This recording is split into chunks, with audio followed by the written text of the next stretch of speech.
Vous vous demandez comment choisir la bonne formule d'assurance auto. Est-ce que l'assurance auto routière suffit? Est-ce qu'il faut plutôt partir sur une intermédiaire ou voir un tout risque? Est-ce que vous êtes vraiment bien couvert si vous prenez la formule routière ou intermédiaire? Est-ce que pour être couvert contre le vol de votre véhicule, vous devez absolument choisir la formule tout risque? C'est exactement l'objet de cette vidéo, donc je vais vous expliquer pour chaque formule ce que vous pouvez en attendre, comment choisir la bonne formule d'assurance auto pour votre profil, mais également quelles sont les erreurs qu'il ne faut surtout pas commettre lors de la souscription de votre contrat d'assurance auto.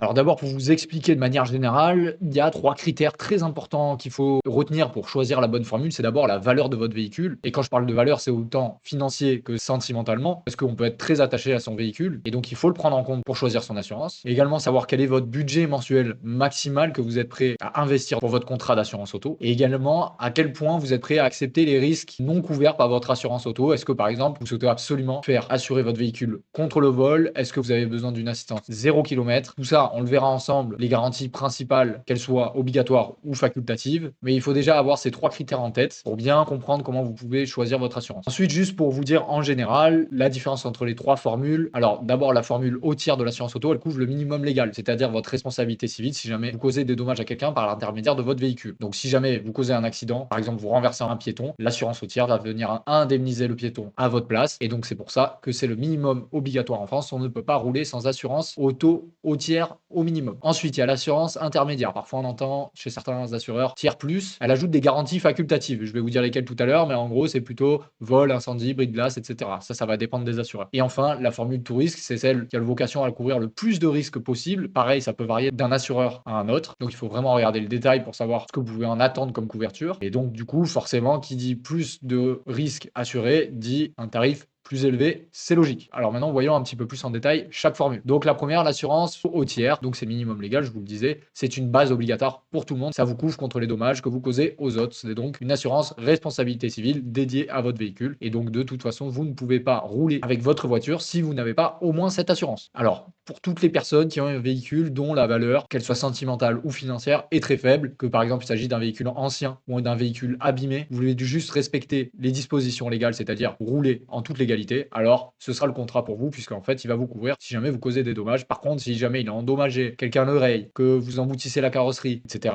vous n'allez pas être couvert. Alors, vous allez pouvoir être couvert à partir du moment où il y a une personne en face qui est responsable. Par exemple, une personne qui vous rentre dedans devra vous indemniser exactement comme votre assureur couvre les dommages que vous causez aux autres. Et ben, les assureurs des autres aussi va vous couvrir vous si jamais vous n'êtes pas fautif. Par contre, à partir du moment où vous êtes fautif dans un accident, à ce moment-là, vous pourriez ne pas être indemnisé, à part si par exemple il y a un partage de responsabilité, vous ne pourrez être indemnisé par l'autre assureur qu'à 50%. Enfin, ça va dépendre de chaque circonstance selon l'accident que vous avez subi. Donc, ce qu'il faut retenir, c'est que cette garantie au tiers, elle ne vous indemnise pas lorsque vous êtes fautif, mais par contre, vous restez indemnisé de toute façon si jamais vous avez des dommages dans un accident dont vous n'êtes pas du tout responsable. Et donc, si votre véhicule n'a pas beaucoup de valeur pour vous et que vous ne souhaitez pas avoir d'autres garanties facultatives, comme par exemple des garanties qui pourraient couvrir vos propres dommages quand vous êtes responsable, alors à ce moment-là, ce type de formule pourrait vous convenir tout à fait. Autre formule, la formule tiers plus ou intermédiaire. Alors là, vous prenez tout ce que je vous ai dit pour la formule au tiers et vous pouvez y ajouter quelques garanties optionnelles qui sont assez courantes. Par exemple, une garantie contre le vol, une garantie contre l'incendie de votre véhicule, contre un bris de glace ou par exemple une assistance 0 km en cas de panne. Tout ça, ça peut être intéressant à partir du moment où par exemple vous avez un véhicule pour lequel vous avez investi un petit peu d'argent sans que ce soit trop excessif par rapport à l'argent que vous avez, mais vous vous dites quand même si jamais je le raye par ma propre faute, si jamais quelqu'un me casse la vitre quand je suis garé dehors, si jamais on m'a volé des choses à l'intérieur de mon véhicule, etc. Tout ça, si vous souhaitez le couvrir, à ce moment-là, il faudra couvrir une formule intermédiaire. C'est souvent celle qui est recommandée pour ceux qui n'ont pas un budget pour souscrire une tout risque, mais qui veulent quand même bénéficier de certaines garanties qui sont souvent prévues dans la garantie tout risque.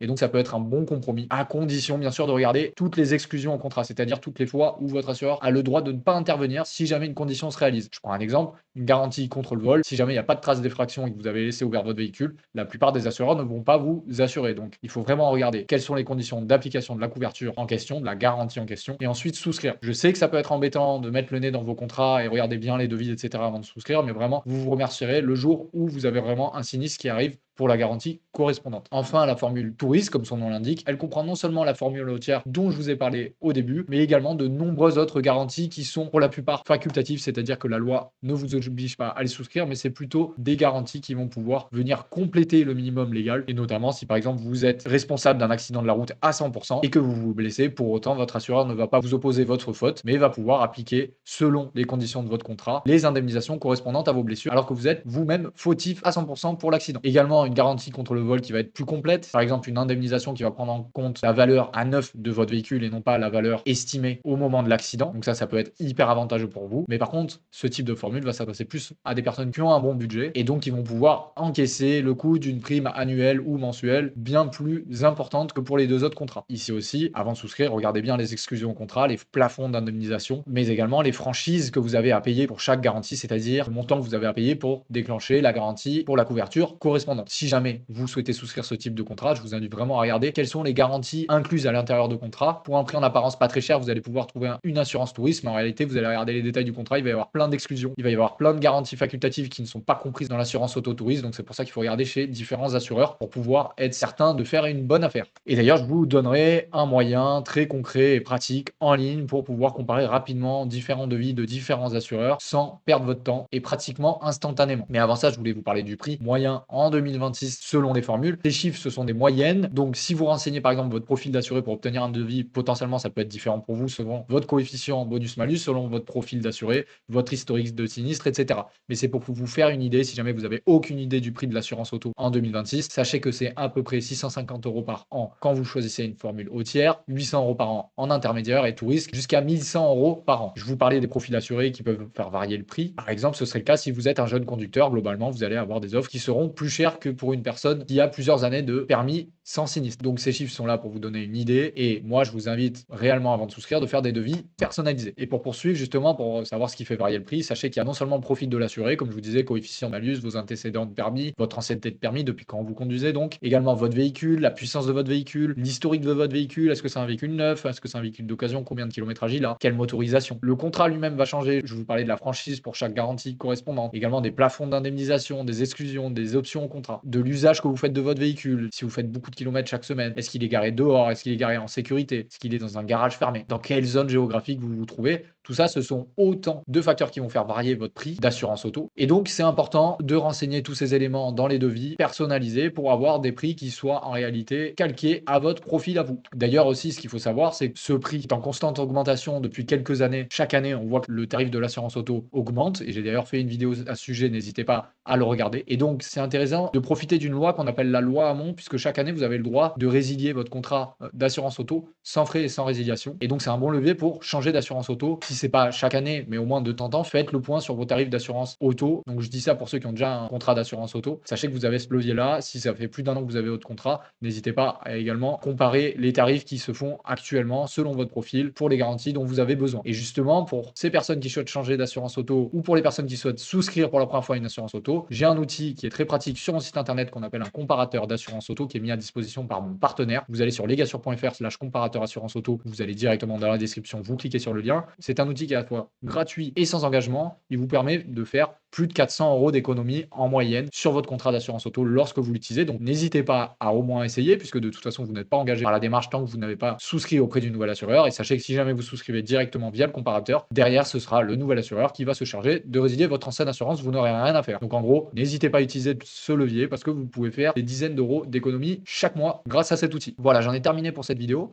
N'hésitez pas à la liker si jamais elle vous a aidé, à vous abonner pour me suivre et également être prévenu dès que je sors de nouvelles vidéos en matière de contrat d'assurance, puisque je ne traite pas que de l'assurance auto, j'ai également déjà traité de l'assurance habitation et je vais également sortir d'autres vidéos pour d'autres types de contrats d'assurance. Donc ça peut vous permettre de vous tenir informé et donc potentiellement faire des économies sur vos différents contrats d'assurance et d'avoir des informations pour ceci. Également, je vous rappelle, en description, vous avez le comparateur gratuit et sans engagement, donc n'hésitez pas à l'utiliser. Et aussi, je vous mets un lien vers ma banque de modèles de courrier en matière d'assurance auto. Ça peut vous servir pour la gestion de votre contrat d'assurance. Je vous invite aussi à poser vos questions en commentaire et j'y répondrai avec plaisir. Merci beaucoup de m'avoir regardé.